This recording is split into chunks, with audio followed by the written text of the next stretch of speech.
Today on the BecauseFamily Podcast, are you spending enough time playing with your kids?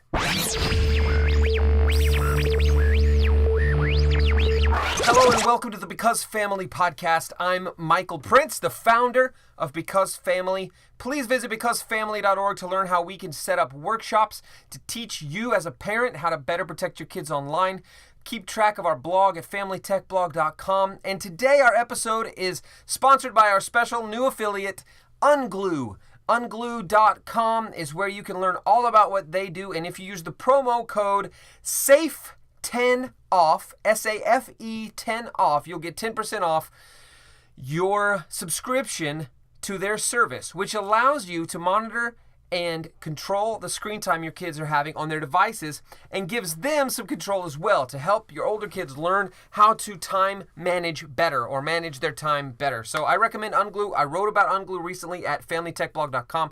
I recommend you go read that article and check it out. So we're going to talk today about spending time with your kids and playing with your kids. But this is just something that seems kind of out of the blue maybe, but really it's not, because while I was at CES in Vegas last month, now, this is February, oh my goodness, already in 2018. But while I was in CES in Vegas last month, I sat through, it was great. I don't mean sat through like I didn't like it. I enjoyed an event there called the Family Tech Summit. The Family Tech Summit, I've spoken about it a little bit already, but it consisted of several several vice presidents or directors from different organizations that create products that our families and kids use. It was a lot of inventors, toy manufacturers represented, people like that, and they all had a lot to say about kids these days and technology. And some of my favorite session, actually, in the whole thing was one of the first ones, I think it was the first one, called Play the Secret Sauce. And it featured the director of the Toy Association, which is basically people who, or they help toy companies follow all the right rules and keep things safe and do that sort of thing.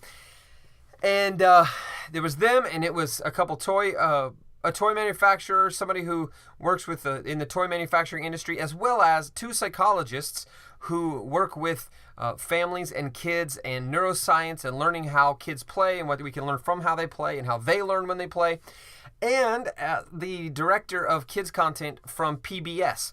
Actually, I have their names. I can tell you if I can pronounce them all right. Sarah DeWitt from PBS Kids Digital was there. Ken Setzer from the Toy Association. Dr. Eric Fisher, a psychologist. He does a show called Dr. E Presents. Dr. Jody Sherman. Jody Sherman-Levos, the director of child learning at Mattel. And they were there talking about play and how our kids play.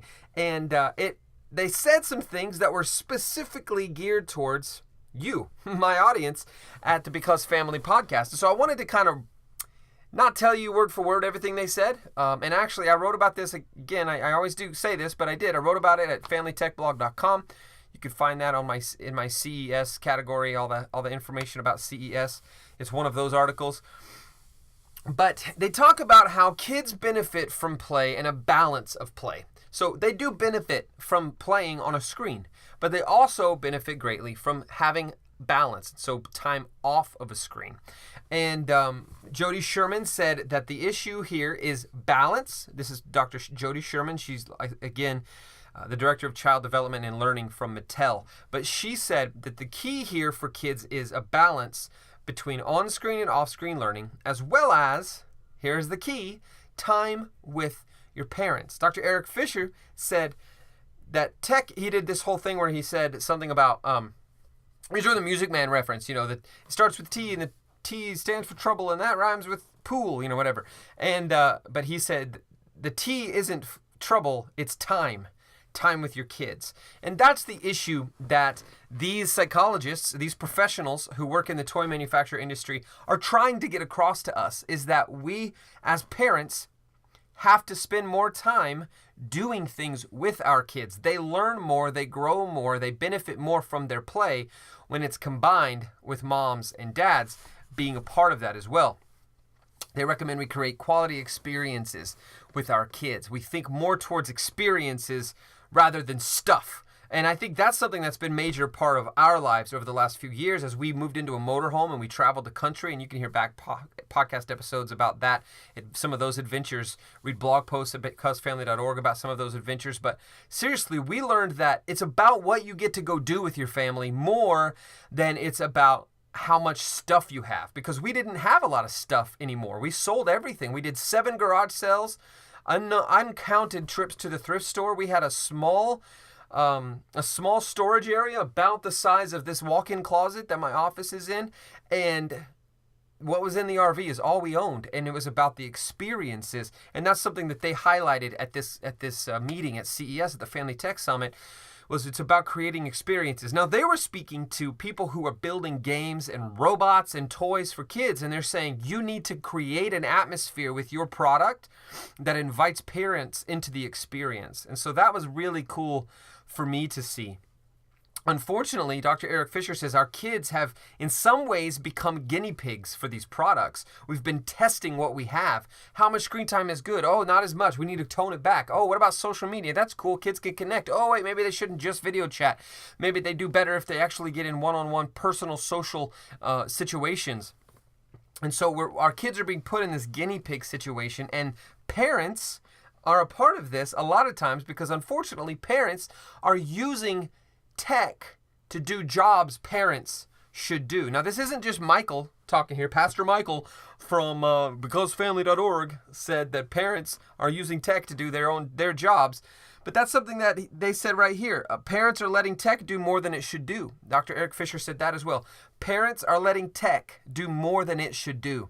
And I highly, highly, highly agree with that. And it's something that is one of the root causes, the core reasons we started Because Family, and now the Setting Digital Boundaries workshops that we do, the Raising Digital Natives, which you can learn at BecauseFamily.org/RDN to dig deeper into the digital world your kids are growing up in.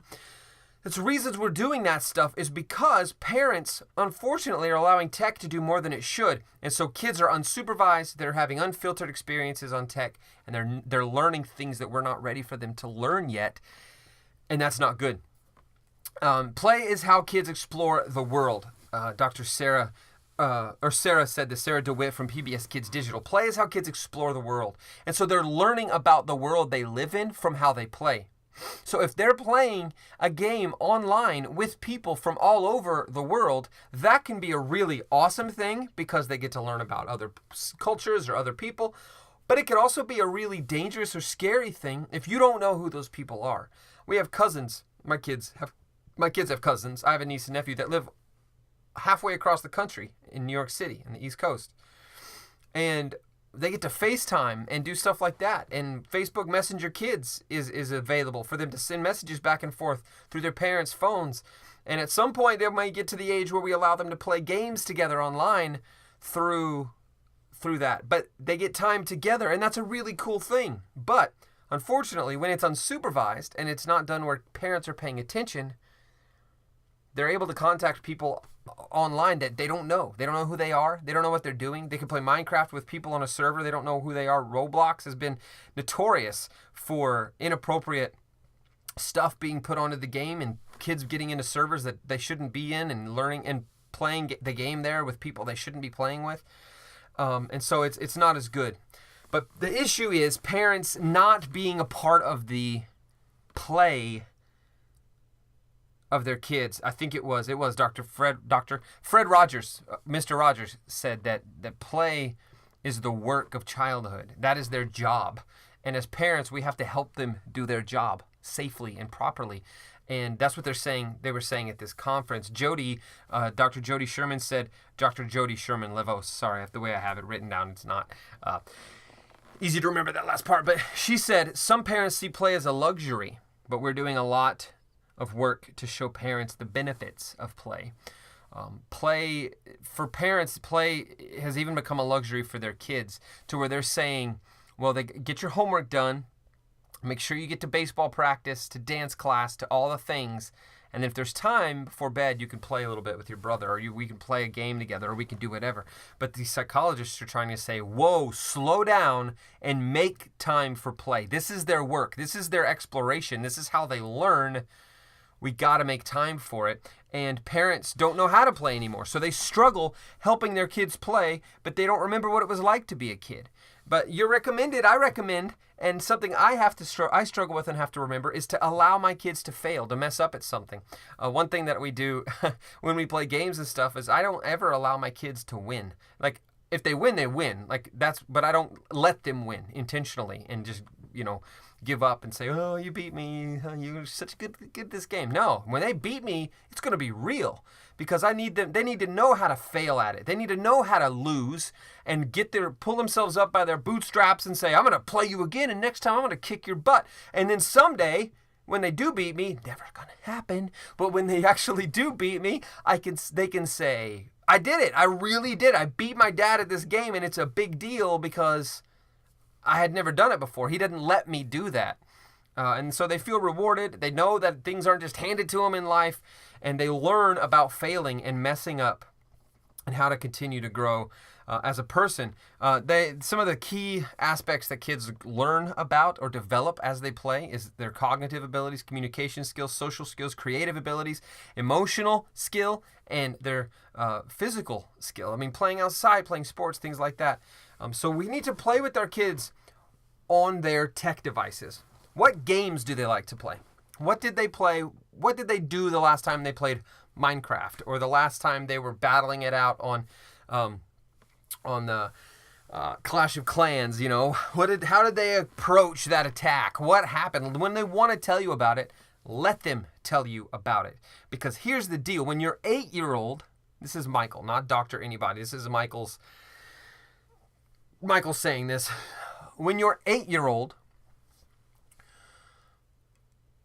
wants to tell you about Minecraft and you say, I don't care about that. I don't know anything about that. I don't want to talk about Minecraft right now. Stop it. I'm too busy. I don't want to do that. Blah, blah, blah, blah. When you do that sort of thing, your kids learn, my parents don't care about the things I'm doing on my phone or on my tablet or on my whatever. So I'm not going to bring it up to them anymore. I'm not going to talk to them about it.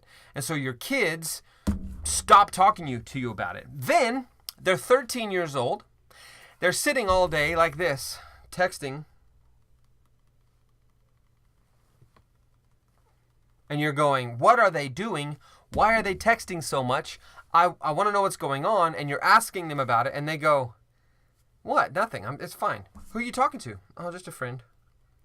Okay, well, what are you talking about? No, not much.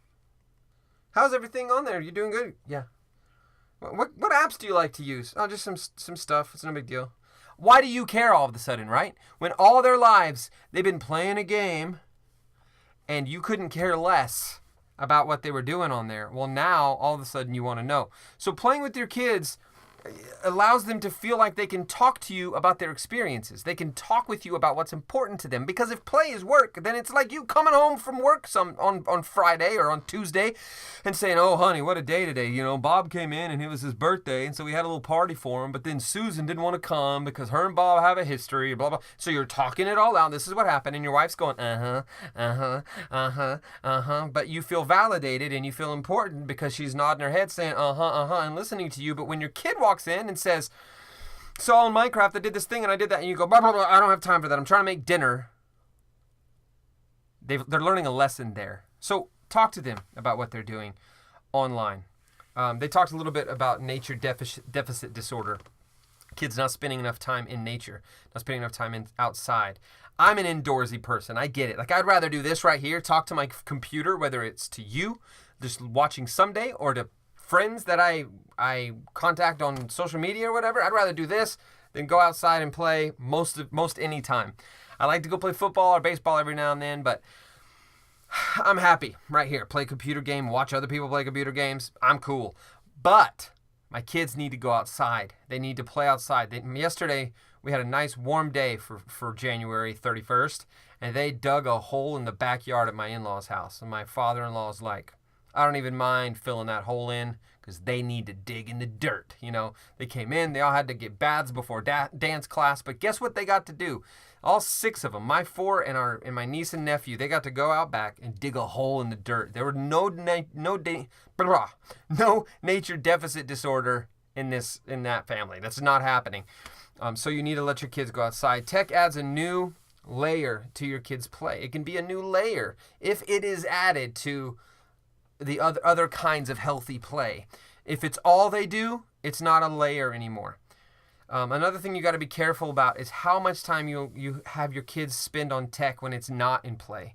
Our kids use tech for homeschool and stuff. I did a review, and I'm going to talk about coding at the Family Tech Update podcast that I'm going to record this week.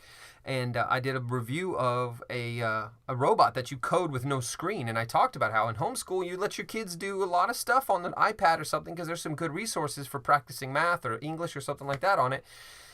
But tech executives send their kids to tech-free schools. They go to Montessori academies where there's no screens anywhere and they don't use any tech. And there's a reason that's something that is important to folks. There's a reason that's one of the most expensive types of schools you can send your kids to, is because not just it's high, not necessarily if it being in high demand, but definitely the fact that it's good for your kids and it's healthy to separate that screen from the off-screen life.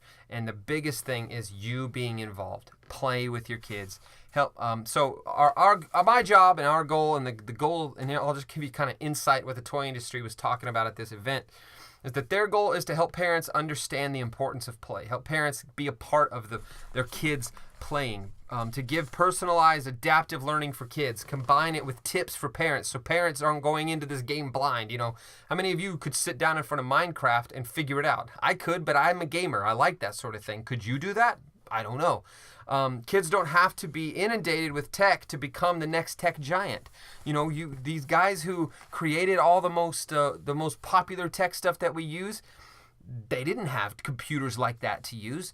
They created it, and they didn't have to have it in order to create it. And it's the same goes for your kid. They could be the next great inventor of whatever replaces the iPhone, or whatever replaces batteries for our cameras, or whatever replaces the SD card. I just happen to have all that stuff sitting on my desk, or whatever replaces the Bluetooth headphones. They could replace these someday. There, now you can see them. Who knows? But they don't have to be inundated with tech every day of their lives in order to be involved in the tech industry someday. Because Family has been saying it for coming on 5 years now, you have a responsibility to spend the time with your kids that you have to spend with them for them to learn. They learn more from you than they ever will anybody else, based on how you act, based on what you teach them, based on what you prioritize. And so we have to teach them how to do it right. Remember, go to Unglue, unglu.com, use the promo code SAFE10OFF, all one word, SAFE 10 off. Or you can go to familytechblog.com. All the articles have an Unglue banner right there with it. And when you go through that to subscribe, you will get, you'll benefit Because Family a little bit, as well as have 10% off. So I recommend you do that. That's going to help you with screen time, kind of a lot of what we were just talking about. It's going to help you keep track of the amount of screen time they're using. You could download the app for free to monitor. If you want to set controls and stuff, you do subscribe. But it's $7 a month if you subscribe for a year. So get it done. Just do it. It's worth it. So thank you. Remember, you can find us at becausefamily.org, familytechblog.com. We are Because Family, all one word, on every social media thing you can think of. Go find us. Go follow us. I'm sharing tips and advice and things like that all the time there. Thanks for listening to the Because Family Podcast and for watching the Because Family Podcast. Subscribe on iTunes or Android. Subscribe on YouTube if you're watching there. If you're on Facebook, go like our Facebook page. We try to put this everywhere we can so that you can get it. So thanks for listening, watching, absorbing. I don't know how else can you take in this information, whatever. But we'll see you next time on the Because Family Podcast.